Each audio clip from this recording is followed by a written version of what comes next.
Ladies and gentlemen, and welcome to another edition of Mr. Merrigan's Moments in History, U.S. History Edition. Today we're going to continue our journey through World War II. Today we're going to get a little bit more into the United States preparing for war. We'll talk certainly about the role that women played in World War II. We'll even get into the role that some minorities played, including the gentleman that we are looking at in this particular picture. This is the 332nd Fighter Group. You might know them better as the Tuskegee Airmen. Great example of how throughout American history, or throughout U.S. history, we've seen African American people stepping up for their nation. And in this case, certainly World War II was no exception. We'll also certainly talk about the role that Latinx Americans played. We'll talk about the role that the Japanese played in World War II, and also get into the internment camps for today. So it's just kind of a preview of where we're heading. So let's get started. So first thing we're going to do, we're going to talk about how coming out of the Great Depression and now switching to a wartime economy, the United States had to sort of refocus its economy and try to provide supplies for the war effort. So let's talk a little bit about how they did that. Quite impressively, a lot of young Americans stepped up and either volunteered or were drafted into the U.S. military and joined the armed forces. And all in total, you had more than 15 million Americans serving their country in that way. And we thank them for their service. We also had more than 250,000 women who also served their country, and we thank them for their service as well.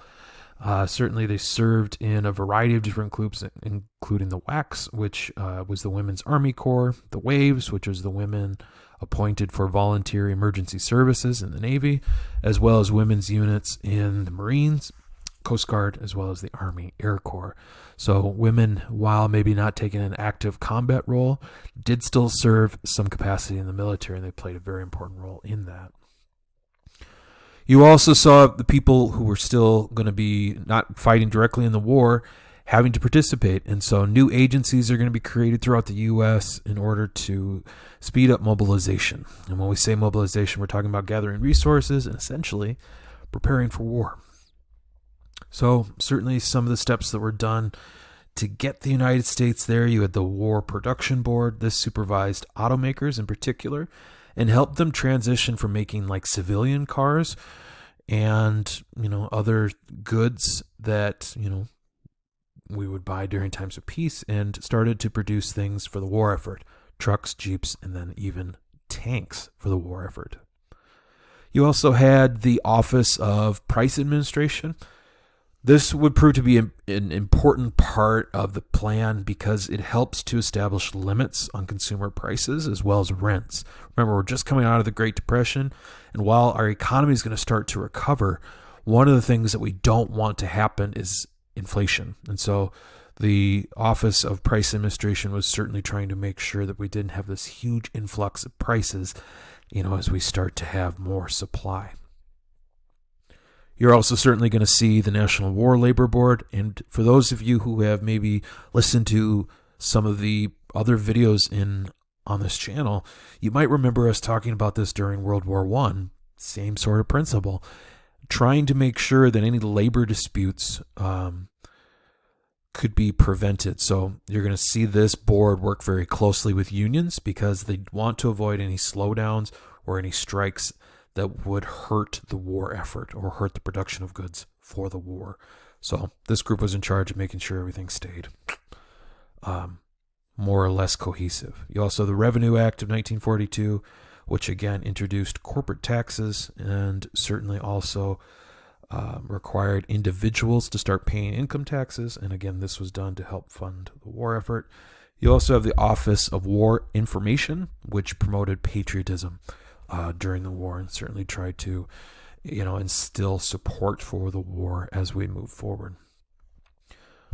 Certainly also part of this wartime America, we're going to describe how Americans faced hardships, but at the same time united to help the war effort. So certainly part of that effort was sending family members, and in particular sons, to go fight in the war. And so you had many families who this meant separation. This could be sons, this could be brothers, this could be husbands, this could be certainly fiancés. And so you would have seen blue stars outside of people's homes. And this was to symbolize that they had a loved one who was, abroad fighting and serving overseas. And sometimes you saw one star for one family member. Sometimes you saw two. Sometimes you saw three. Certainly with industries gearing up for production to produce goods for the war, the United States, with that focus, is going to face shortages of a lot of consumer goods, because those goods, those means of production that were usually making those, were more focused on the war efforts. The government is going to start to issue coupons, and those coupons are going to be good for certain items, things like gasoline and meat, that were currently being rationed. And what we mean by that is that something that is typically a scarce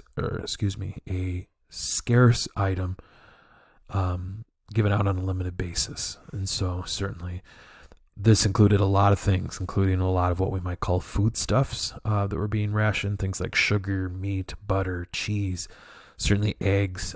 You also saw other materials like cloth and wood and metal, even rubber, leather, gasoline, oil, grease, kerosene, industrial alcohol, and ink, and even some common items, for office work, including paper and carbon paper, and certainly things like pencils, pens, typewriter ribbons, as well as erasers and even envelopes.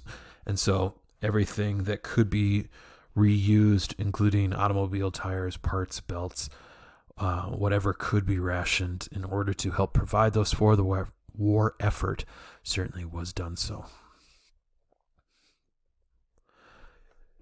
You also certainly had a lot of Americans help out with the war effort by planting things like victory gardens. You saw neighborhoods collecting scrap metal, certainly even joining in on civil defense, which is protective measures taken just in case of an attack on the United States while soldiers were abroad. The idea of protecting the home front, that was done here as well. You even saw cartoons, kids' cartoons, talk about things that could be done to help the war effort, including helping to save your bacon grease, which could be used to help make ammunition. There's a Disney cartoon, I believe, featuring Minnie Mouse and Pluto that was created in order to try to help demonstrate the idea of rationing things like bacon grease. And so you certainly would have seen people, planting these victory gardens, and again, making the whole family participate as part of that. If you were wondering what these ration tickets look like, these are a couple of examples of some of them that would have been issued, again, for different items depending on where you lived. And of course, one of the more iconic figures in American history, Rosie the Riveter, again, suggesting the role that women are going to play in World War II is going to be vital. And women are going to be needed to step up again, much like they did in World War I, but this time at an even higher and for a much longer period of time. But women are going to fill that need, those vacancies that were in the labor force, and they're going to step up. They're going to outproduce the world.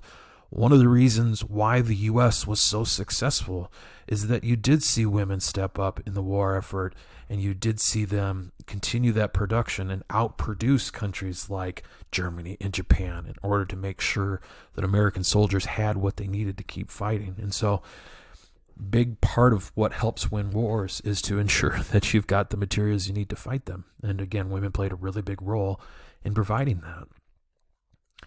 And certainly we had more than 1 million African Americans serving in this war. And we've seen African Americans serving in war after war, showing support for their country, even though they were perhaps facing discrimination and prejudice back home. They showed a love for their country. And again, certainly embodied is the 332nd Fighter Group. And again, we know them as the Tuskegee Airmen, who were very successful in this war effort. And together they shot down more than 200 enemy planes as the war went on. You also saw President Roosevelt establishing the Fair Employment Practices Commission. This was done, again, to combat discrimination in industry and helping to ensure that those who were qualified had an equal shot. You're also going to see thousands of Native Americans left reservations to go and work in defense industries. They weren't left out of these jobs, which is, again, part of that Fair Employment Practice Commission's work. And again, you also even had some serving in the armed forces. Probably the most famous of that group was a group of Navajo soldiers that were known as, quote, code talkers. And the idea here is that in order to encrypt messages sent by the U.S. military, they created a special code that was based on the Navajo language. And they were able to send messages without the Japanese being able to decipher it. In fact, the Japanese never deciphered the code. And so even though codes like Enigma were broken by the British, the U.S.'s code was never deciphered by the Japanese. And so certainly whether it's at Iwo Jima or anywhere throughout the war, you saw Native Americans fighting for their country. And certainly, again, a group that faced a lot of discrimination and a lot of prejudice continued to fight for their country during World War II. You also had more than 250,000 Latinos, young Latin men serving in the armed forces, again, stepping up. You also saw the Bracero, depending on how you want to pronounce it, program was actually starting to recruit thousands of both farm and railroad workers from Mexico to come work in American industry, trying to fill as much opportunity. And again, this was a group that was asked to leave during the Great Depression, and so certainly probably would have welcomed that opportunity to come back and to continue to help the war effort for the United States. There are certainly some groups that faced even more discrimination during World War II, and Japanese Americans probably more so than any other group. Despite the fact that I would say about 2/3 of the Japanese Americans who were in the United States were Nisei, which means they were American citizens who were born in the United States. A lot of people after Pearl Harbor in the beginning of World War II for the United States questioned that loyalty and were not able to see Japanese Americans as Americans. Again, the only thing they saw was the color of their skin, and questioned that loyalty to the United States based on those actions. So as a result, President Roosevelt directs the Army to relocate more than 100,000 Japanese Americans who were living on the West Coast into internment camps. And again, these are detention centers where the Japanese Americans were moved and confined during World War II. And you'd have seen them located kind of throughout the United States, although mostly on the West Coast in the kind of Great Plains as well as the South. There weren't very many in a lot of the Midwest or the Northeast, but everywhere from Wyoming and Idaho to Utah, a couple in Arizona, a couple in California, and even a couple in Arkansas. So certainly kind of spread throughout the country, and they were never in great areas. They were typically in the middle of wilderness areas. And so certainly, and in some cases they were, especially the ones in Arizona were in very hot temperatures. And again, the ones in Arkansas were even almost in swamp-like territory. So photograph you're looking at here is certainly internees at the railroad station preparing to be taken to these internment camps. They would have been subject to baggage inspection to ensure that they weren't carrying anything they weren't supposed to or that could be seen as dangerous. You would have seen signs trying to suggest that Japanese Americans were Americans and that they loved their country and they were just as hurt by Pearl Harbor as any other person in the United States, and maybe even more. But again, despite this, you had Japanese Americans serving in the military, showing that they were willing to die for their country. And again, showing a tremendous amount of loyalty despite the way they were treated. And again, their conditions were very harsh in the internment camps. So in light of that treatment, you had one gentleman by the name of Korematsu who said, this can't be right. This can't be legal. I'm going to challenge this in the courts.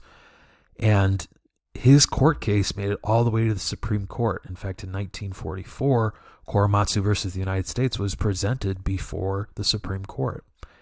However, the Supreme Court at the time did uphold the order which allowed the United States to relocate Japanese Americans to these internment camps, and probably, again, certainly one that the court has acknowledged was a mistake and has even apologized for since then. But certainly one that was regretted later. So a quick check-in. Again, what did the Supreme Court decide in Korematsu versus the United States? That internment camps were, in fact, unconstitutional. The internment camps were constitutional. The Japanese Americans could join the U.S. military, or that survivors of internment camps should receive $20,000. So pause if you need to think about it. The best answer here, though, is B. The internment camps were considered constitutional. Again, they will go back later and apologize for that decision and admit that they were wrong. So thank you for listening today. Again, for my students, and if you just want to see kind of what you remember, you've got 6 choices up here to match with the descriptions below, so you won't use one of them. I want to thank you for listening. For my students, of course, please make sure that if you have any questions, you're asking them. Otherwise, thanks for listening, and we'll see you on the next edition of Mr. Merrigan's Moments in History.